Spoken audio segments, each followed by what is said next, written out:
Park, the big fireworks display, it's always a great show. They always do a really good show. It usually lasts a long time.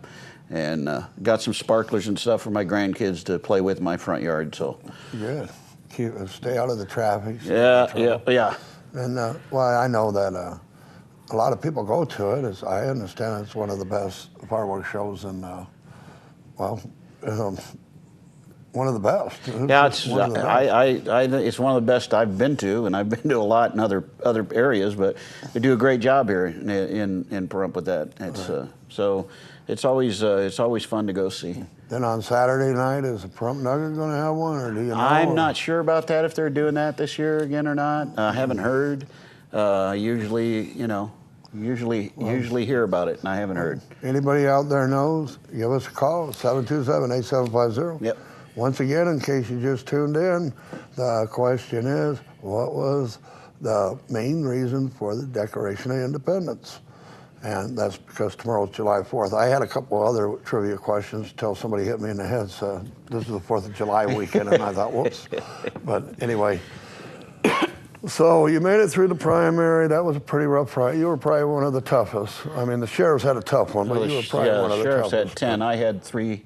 I think there were 10 in that race. I had 3 other opponents. Right. Dave Cottle called me that night and congratulated me, or the next morning anyway, but that was very nice of Dave. Good. So otherwise, I'm looking forward to the general, and I hope the people will let me continue to represent them in District 5 on the county commission. We got a lot of good things coming forward here in the valley, and I'd like to continue that. Well, a lot of people must believe so, because you won. I thought it was going to be a really tough primary, which turned out not to be as tough as what I thought it would be. I thought it was going to be. I always think it's going to be. I always think it's tough. I'm always surprised. I was surprised when I won the general last time with 63%, and I was surprised at that. I got 44%. I think Dave Cottle got 23%. And I still felt that was close. Maybe it's just me. Well, you know, the thing is anytime people are voting, it's always a nerve-wracking period of time. We're sitting there waiting for the count to come in.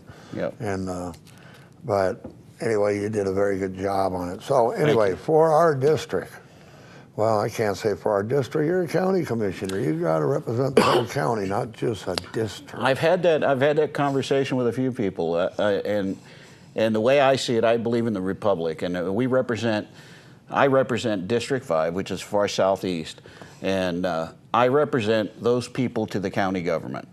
That's how I see my job. I am representing them to the county government. I vote on things, and as a whole, we are the county commission.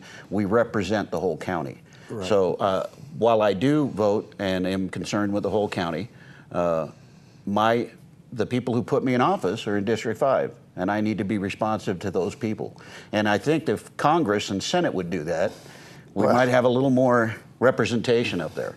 Well, that would be nice. That's almost got something to do with my question tonight, representation. Yeah. But anyway, when you go, okay, what might be good for us in District 5, southeast side of Pahrump and that, you still have to take into consideration what's good up in Tonopah. Sure. What's good up in Beatty. Absolutely. You can't just... Manhattan. I was up in Manhattan last winter because we were going after a federal grant that would let them, that road, the main road in Manhattan, be upgraded and finally make it a real road. It's really, really in bad shape. And so I spent time up there with the feds and our road crew, Dave and the public works director, and they finally were approved for this grant. So it's not going to cost us. And as being the chairman of the RTC, Regional Transportation District, I'm concerned with the roads all over. I'm really concerned with ours, and in my district. And we're looking at Mance Road is going to be. Some of you notice there. I've been out there marking on Mance Road now, so that the work there should start sometime before August or by August at the latest, and we'll be voting as a board on whether we're going to widen it out where Mountain Falls West or Ativan is, which is by Jane and Fox down by Mountain Falls.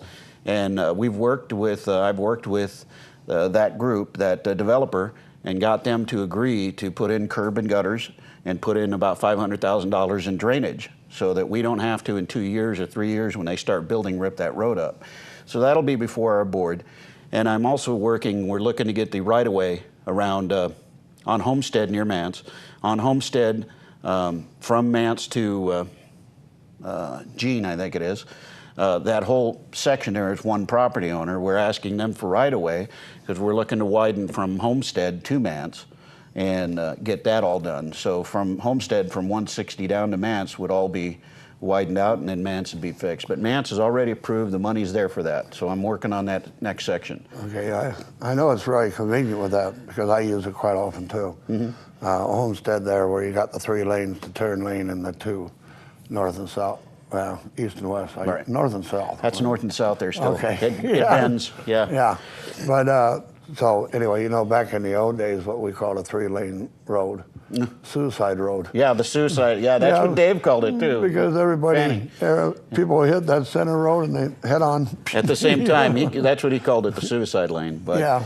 But we'll see how that gets built out, but it's something that I think really needs to be done, especially there because we've done a traffic count. That's the most traveled intersection in town. There's over 3,000 cars a day that pass there on Homestead.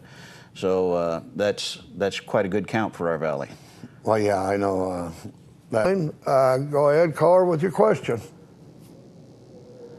Can you hear me?